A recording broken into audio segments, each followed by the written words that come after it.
If I could go back and tell my 23-year-old self anything right before she moved out, I would tell her that it's going to get significantly harder before it gets better. And as a 23-year-old, when I finally got to move out of my very abusive childhood home, I was like, oh, sweet. My life is about to upgrade. I'm going to level up. I'm finally going to be that poet, that creator, that author that I always wanted to be. And I just thought that, like, what was inhibiting me from achieving all of my dreams and aspirations was because I lived at home with parents who did not understand me, where I had to live a double life, where I had to pretend to be Muslim.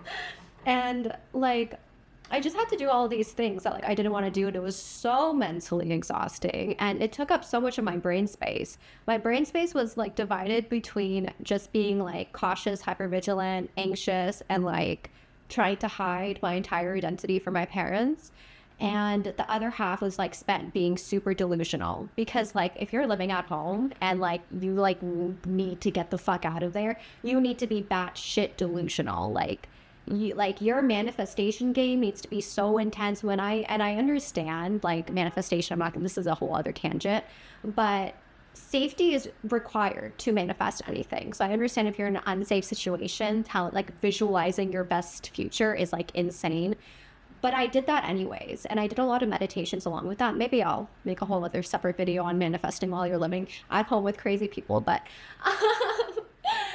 yeah, you just make sure you can't give up. That's just what I'm saying. Don't lose hope. Like, please, you will get out of there. Like, some way, somehow, you are going to get out of there. So anyways, that's just a little caveat there. Sorry, guys. But that was what my brain was split into, like getting out of there, being delusional, and like just trying to hide my life from my parents. So I didn't like have a lot of time to really consider like all the other things that I wanted to, like the places I want to travel and the people I want in my life and the social situations I'm trying to get into. Like, so I was just really excited. I was like, great, now that I won't have this load about just escaping or hiding from my parents, I'll now be able to like live my best life. And lo and behold, I move out and then I end up fucked up.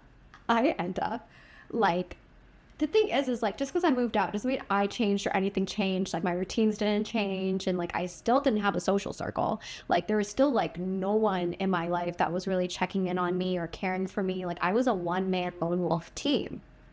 And you know, moving out to a place completely isolated, at that point, all of my social interaction, human connection was coming from work. And work in and of itself was a very shitty, anxiety-inducing thing, which like that's also really annoying. Like I moved out and was like finally safety, and then I ended up in a very discriminatory, racist work environment. So I was like, wow, God just really like doesn't want to give me a break. So that was also annoying. That impeded how much I could heal and feel better, because you know, it's like I just left a place where I felt like I was on fire all the time, and then I got put back into a place where I was on fire 9 to 5. So like what can I possibly do in that situation? But the thing is, what happened even outside of work, even outside of everything, like I ended up decaying. I ended up in bed most of the time with like basically like the flu. So like I moved out, I go to work, I come home, I smoked so much pot because I didn't know what was happening to my body. And I didn't know what was like the lethargy that was coming over me, and these waves of extreme anxiety. And it was really sad because I distinctly remember when I first moved out, like I'm trying not to get emotional, but I remember I spent a lot of days with all of my curtains closed and just like in bed nervous. And I didn't even know what I was doing, but when I look back, I'm like, it's like my body was like getting rid of like the pent up old mechanisms that I had developed, because you know, closing my blinds, closing my bedroom door, and just like curling up onto my bed, like consoling myself, like bracing for something potentially bad to happen, like that's been my life. So I would wake up on a weekend and just feel this impending doom.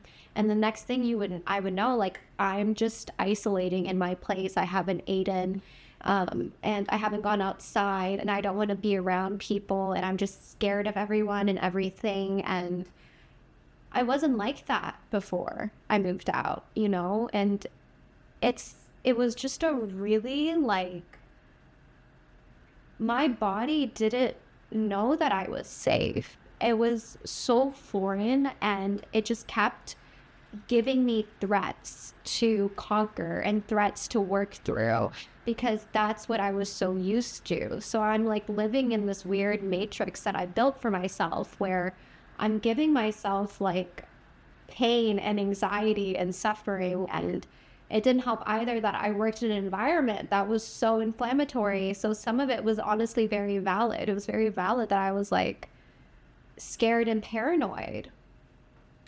So then I was just like, what do I do with all of this pain inside of me? Where does it go? Where do I put it?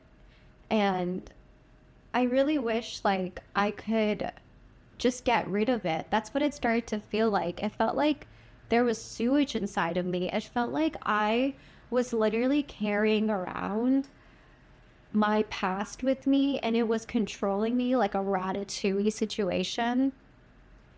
And it took me a lot of time. Like, as much as I believe, like, meditating and dancing and eating healthy, like, on top of all of that, like, it just took me a lot of time. It took me a lot of time to finally feel safe, to finally drop my shoulders. And I was really upset about that. And I grieved this for a really long time because I was like, I can't believe my trauma and my childhood just stole even more of my life. Like, what the fuck? Like, it just took 23 years of my life and now I'm sitting here still messed up from it. And I thought I was finally free. I thought I was going to be this amazing person, but I'm still looking in the mirror and I still just see this broken 15-year-old girl. Like, what the fuck? I'm a grown woman now. What is happening? And it was just really frustrating. It's been 3 years now since I moved out and I'm a lot happier. I'm a lot healthier. I will say getting into a secure and safe relationship has also done wonders for me. That's been really nice. But it's just that, you know, we put so many expectations on ourselves and sometimes we're just so hard on ourselves. And I think it's crazy that even when I lived at home, I was putting such insane expectations on myself to be a certain type of person and to achieve X amount of things, when in reality, like, I just needed to chill. I needed to take care of myself and I needed to find the bare minimum income to move out. Like, that was the priority. It wasn't becoming famous on social media, which, like, I'm sure can provide economic opportunities, but you can move out without fucking doing that.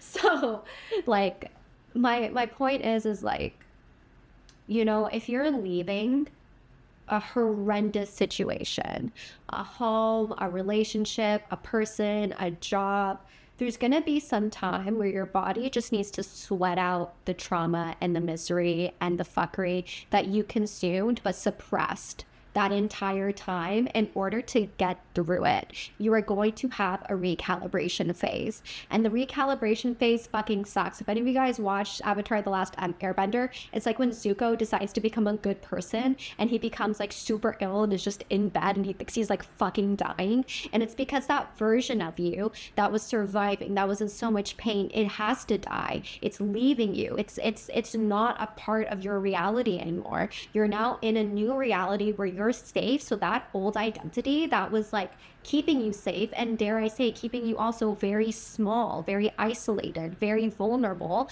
that person needs to go. It needs to go because in your new safe reality, there is safety, there is security, there is beauty. So you don't need to be super hyper vigilant. You don't need to assume everyone's out to get you. You don't need to think that the world is ending every 2 seconds, because the world is not. That is not your reality. You are now in a reality that is welcoming you with open arms. And so you need to act that way. And to act in a way where the world is welcoming you with safe, open arms, to someone who's had a lifetime of trauma, that sounds basically fucking impossible. So I just like, of course, from getting to a person who had to survive crappy, shitty situations and people, getting them to now trust and believe that the world is here to hold them and cheer them on, like that transition process, messy, ugly, you feel like you are sick. Like, why is my body so heavy? And your body is heavy because you're finally becoming aware of everything that's stored inside of you. And once you're aware of what's been stored inside of you, you can let it go. And so that letting go process is intense. It is transformative.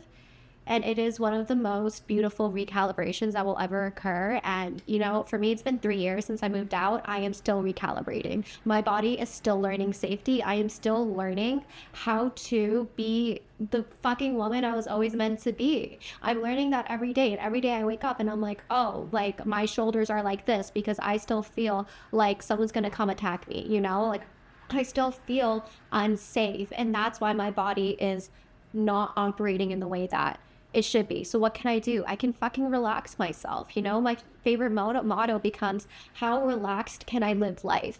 Because the more I relax myself and the more I sink into my present moment, like my current, present, safe moment, it teaches my body that I don't have anything to worry about at the end of the day. Like I'm going to be okay. You know, there used to be a time where I didn't feel that way, but now I do, and that is my future. That's the rest of my life. The rest of my life is being okay. And you have to learn how to act that way as well. And yeah, anyways, I love all of you very much. And I'm sorry. I'm fucking sorry if you're living at home with people who like can't see you, can't understand you, are hurting you, are yelling at you, physically hurting you, emotionally, God forbid, in other ways as well. Like you know, you don't deserve it. And I really hope that, you know, as much as I have worked hard in my life, God has also provided me with a lot of blessings. And I wouldn't say that all of my life is just my hard work. I would say a large portion of it has been luck. It's been God's grace. And I know that sometimes it feels that not everyone has the same cards. And to that I say, I don't really know what to say other than I really, really, really hope that you're able to get out of the situation that you're in. And that when you do, you are very, very soft on yourself because you just survived something insane. And now your body needs more care than ever before. So yeah. Yeah. And however long it takes, That's okay. There's literally no rush. We're just here to experience life anyways. Okay. My light has been literally blinding. Like I did not set this up properly. But anyways, I love you guys. Bye.